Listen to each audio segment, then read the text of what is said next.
So I was and still am a massive Star Wars fan. You've probably heard me talk about it before. Star Wars, The Return of the Jedi, was the first film I ever remember seeing as a kid. I was 4 years old, and my big brother Bobby took me to see, and I remember the scene. You know where Darth Vader's dying at the end? It's, Luke, help me take this mask off, and you see the bald man. I remember that scene from 4 years old. And these days, I rarely go to the cinema. It's too expensive, you know? And so, but I always make an exception whenever the new Star Wars film comes out. At midnight in Leicester Square, I'll be in my Star Wars gear, just like all the other saddos out there as well. And they really are as well. And when I was a kid, though, like most kids, I think, who growing up in my generation, I believed in the Force. And one of the ways that I believed in it was I'd try and use the Force to influence people and objects. You know, like Yoda in Star Wars, where he kind of does that, he closes his eyes, and then he lifts a spaceship just by the power of the Force, or, you know, that kind of thing, or Darth Vader moves objects and all sorts of things. So if there was like a bag of sugar on the side in the kitchen, like when no one was around, I'd close my eyes and be like, wouldn't move. So I thought, maybe I'm just not strong enough in the Force. Maybe I'm not a Jedi. There's a really funny advert for, I think it's a Volkswagen in the United States, where you've got this 3-year-old kid, and he's wearing a baby Darth Vader mask, and he's trying to make the boot of his dad's car open. So he's like, nothing happens.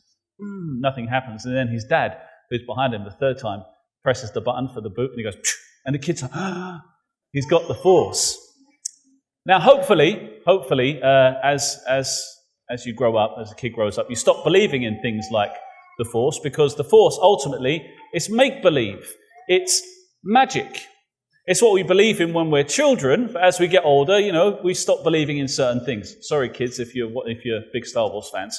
But the apostles seem to have an attitude towards faith, which is much like my old belief in the Force.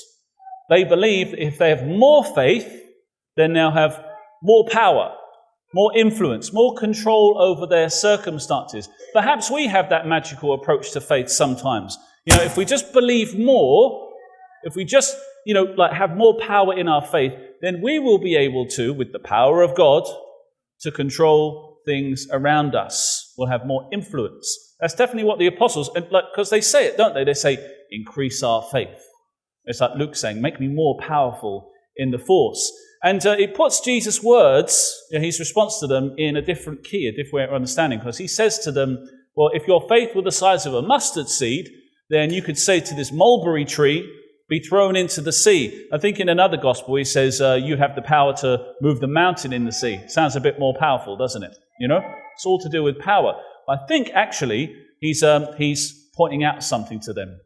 Faith isn't about power. It isn't about how you can influence things and circumstances around you. It's about what I'm going to talk about now. Because in the next part of the gospel, for the most of the gospel, he talks about service. That's the true measure of the power of faith. How much we serve, how much we love, and how much we forgive. St. James says quite famously in his books, he says, I by my works will show you my faith.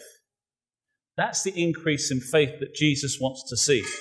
As we grow in trust of him, as we grow in love of him, as our faith increases, so does our desire to serve him in the poor, in our neighbor, in our enemy. So does our love increase for those around us. So does our desire for them to come to know this love, for them to come to know this faith. At the end of Mass today, we're going to have Margaret and Bernard talk about the Alpha course, which starts on Friday. It's our taster session, so it's a chance to be acquainted with what's going on in Alpha before it begins properly. The Alpha course is exactly about that. It's about presenting to people who may not have the gift of faith, or perhaps whose gift of faith isn't as strong as it could be, and introducing them to an encounter with Jesus Christ, so that the one thing necessary, may be possessed by as many people as possible in our local community. That's why we invite. That's why we bring, not to increase our influence or the power of the church, but rather to increase the power of Christ's love in the hearts and souls of every man and woman that he created. That's what he desires for them. That's what he desires for us. That's what he desires for our community and our world. That love may abound. That love may be reflected in how we serve others, particularly the poor. And by this, that our faith may be known and the true power of Christ Jesus may be present throughout the world. So, this Friday, if you've not come to Alpha before, come. And if you've come before, whether you come or not, bring a friend. Think of that person who needs to know what true power really is, who needs to know what true faith really is, the love of Jesus Christ who gave himself for us. Amen.